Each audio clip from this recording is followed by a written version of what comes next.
ฝากกดไลค์กดแชร์กด Subscribe ด้วยนะครับวันนี้เราพากันมาที่ซีคอนบางแคนะครับมีงานจัดเลี้ยงเย็นนะครับอยู่เป็นทุกสถานการณ์เริ่มวันที่11ถึง20กันยานี้นะครับ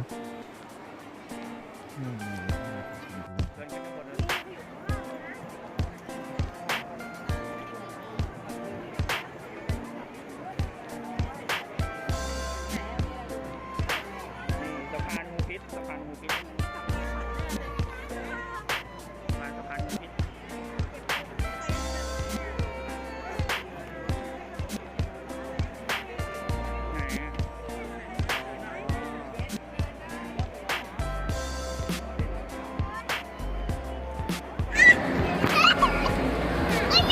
ไหน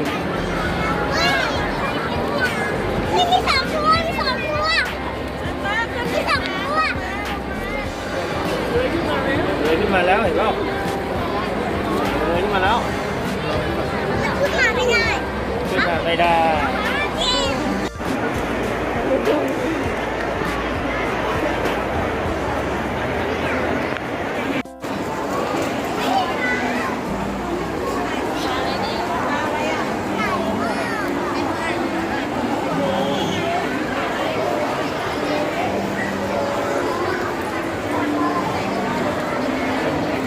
เดี๋ยวก่อนที่จะ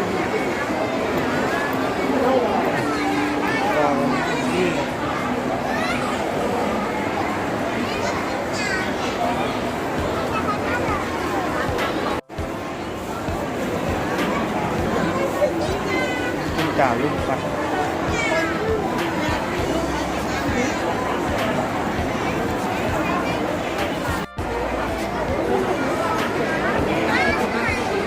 ฮอตไฟโดมอนเตอร์ให้มันมองหน้าแล้ว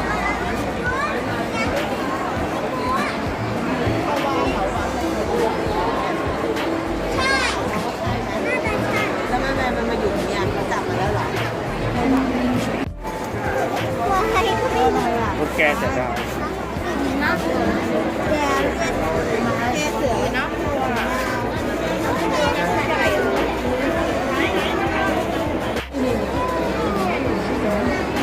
ซ่อนอยู่ข้างใน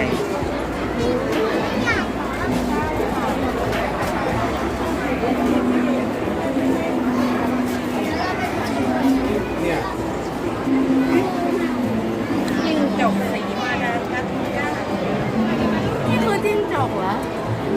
ตัวใหญ่กว่าเยอะเลยด้านในก่อน นี่ไม่มีตึกลุงนะ อืม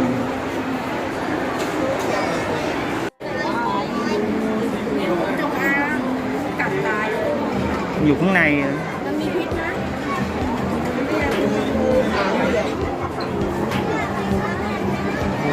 ต้นพิษใส่เยอะ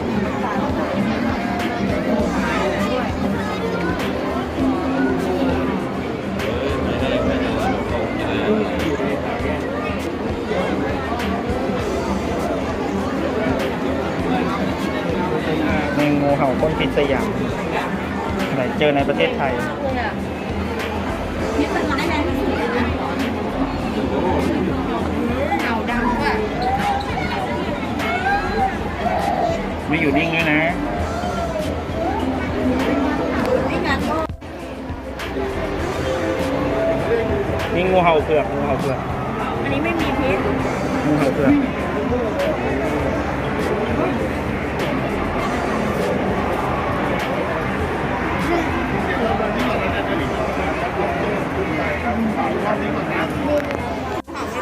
อืมงูเห่าชบา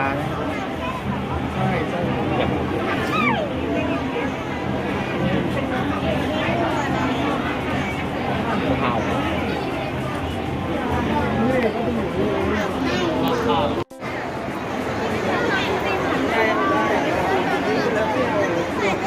เอาปะนักดินเอาด้วยนะ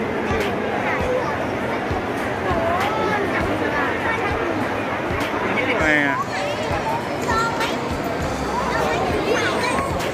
มีเหรียญด้วยนะ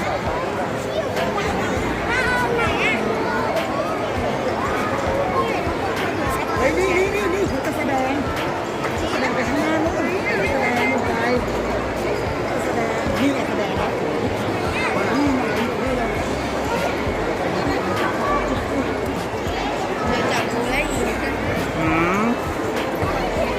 กิ้งก่าเอโกน่าสีเหลือง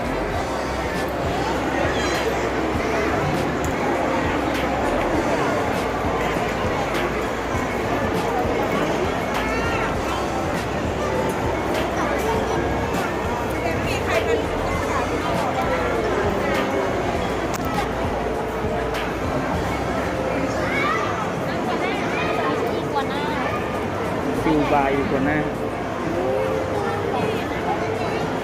ตัวใหญ่มาก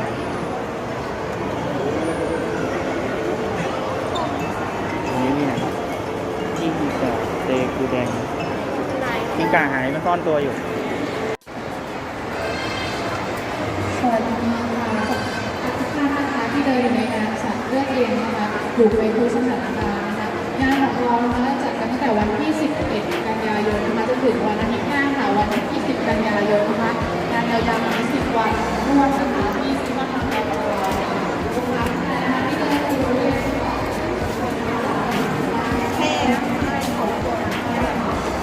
นี่หามันนะ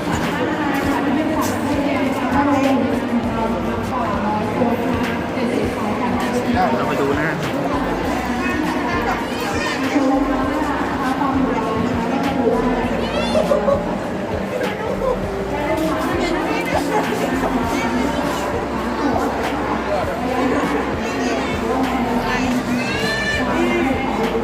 วันนี้กิ้งก่าคาเมเลียนนะ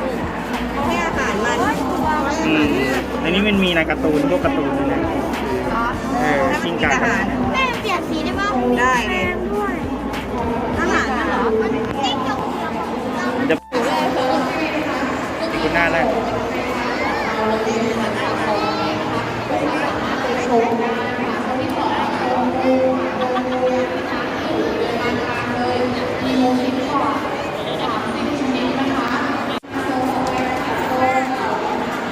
สภาพเปลือกขาวยักษ์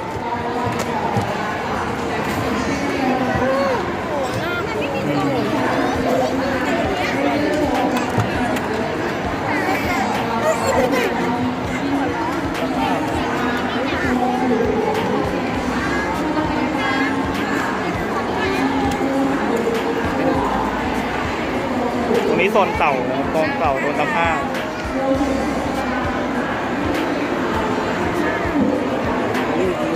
เต่ามะเฟืองเหรอ สภาพ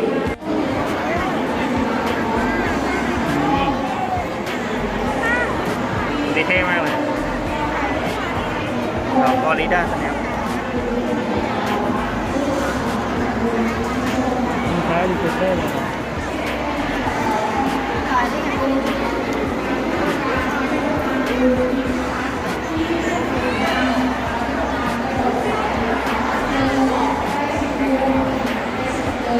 เต่าบิน นี่เต่าคอพับแอฟริกาแต่มันลอยตัวมากเลยอะคอพับอันนี้ก็เต่าคอพับเลย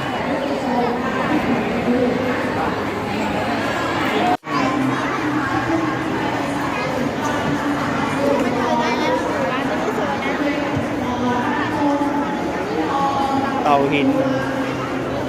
ไม่อยู่ เต่าดำไม่มี นี่มีแต่เต่านา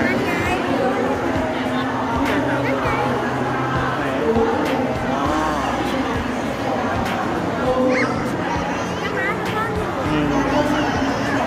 นั่นไงเต็มเลยเนี่ย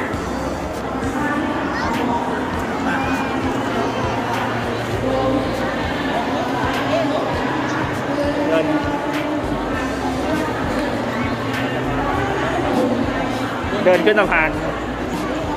มีงูนะ ไหนโอ้ยตัวนี้ตัวใหญ่แต่ตัวใหญ่มากตอนนั้นจะก้อนเดียว ให้เป็นอาหารเลยเนี่ย ไปดูบนเดินไปเรื่อย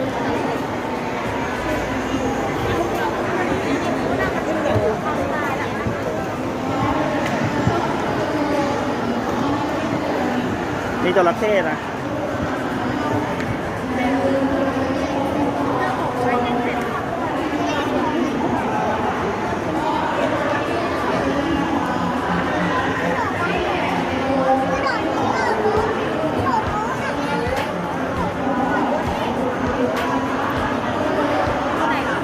โขงตะโขงแต่เขาเอามาแต่ตัวเล็กๆเนาะนี่ฟังไว้ดีฟังมีแต่ตัวเล็กๆไม่ได้ตัวใหญ่นี่ไงฝั่งนี้ก็สายพันธุ์จระเข้ตัวไม่ใหญ่จระเข้เคแมนแคทตัวกระติดเดียวเอง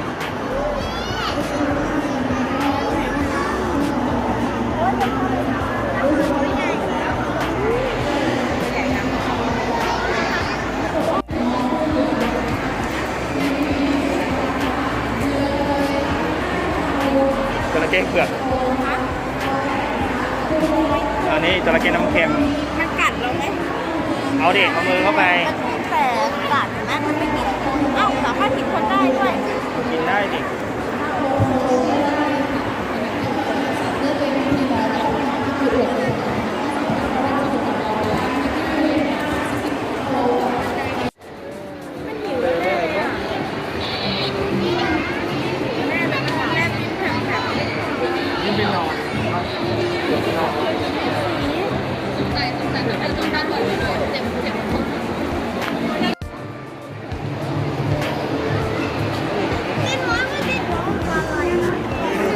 กบนี้กบแล้วสัตว์ครึ่งบกครึ่งน้ำกบเผือกอยู่ไหนเนี่ยหาไม่เจออันนี้กบไปเจอ ไหนปลาตัวใหญ่ตัวนี้คืออะลำตัวมีสีเหลืองสดใสตัวตาสี ต้นไม้สีทอง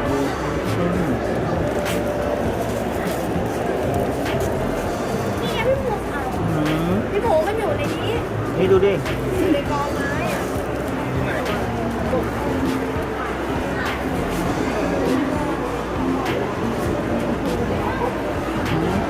เจอแล้วอยู่ในกอง มันอยู่ในกองไม้ที่อยู่ในที่ แอบอยู่ตรงนี้กบต้นไม้สีเขียว นี่ตัวนี้มันอยู่ใต้ต้นไม้มันมีเจอแล้วต้นไม้ เฮ้ย โอ้โห เห็นยัง เห็นยัง เห็นแล้วแม่ก่อยตรงนี้เลย เกาะอยู่ตรงนี้ นี่แต่อันนี้มาถ่ายที่ก่อนดูแล้วมันอยู่ไหน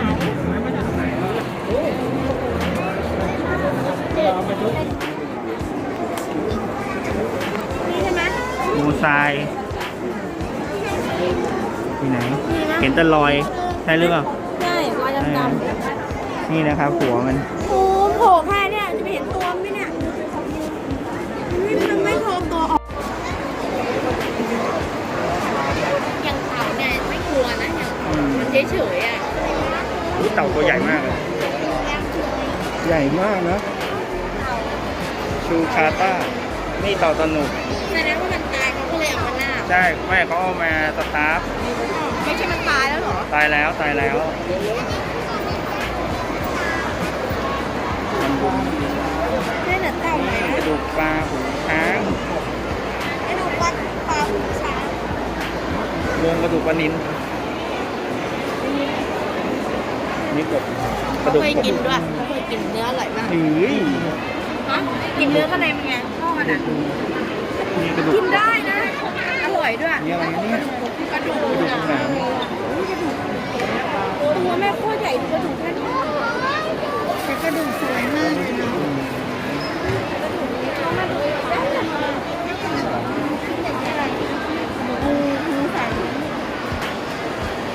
หมูใส่น่ากลัวนะเพราะมัน ท่อนตัวเบลอเลย บอกว่ามันก็ไม่น่ากลัวเหลือแต่กระดูกแล้วตอนไม่กระดูก ดองดองดอง ทิ้งไปได้ยังไงวะ ในสมัยก่อนตอนเรียนวิทยาศาสตร์อะไรเหมือนร้านค้าเขาให้ดูพวกเนี้ยดองไม่ได้ตุ๊กแกดองตุ๊กแก เรื่องกูไม่เอา หน้าตาตุ๊กแกตัวจริงกิ้งก่าดองอุ้ยเป็นอ่างดองอันใหญ่ขนาดนี้ตัวเงินตัวทองกับคราฟนะมีสปามีเต่าญี่ปุ่น เนี่ยเต่าแบบนี้ไม่กลัวนะแต่ก็เป็นแบบพวก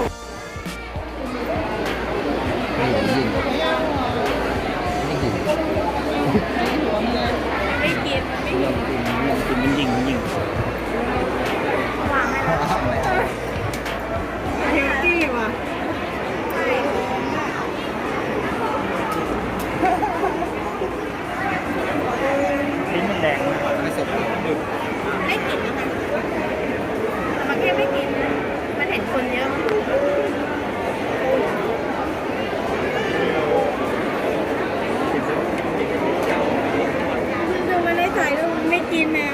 แค่ลิ้นเหรออุ้ย มันแลบลิ้นก็ตกใจแล้ว หนูว่ามันจะกิน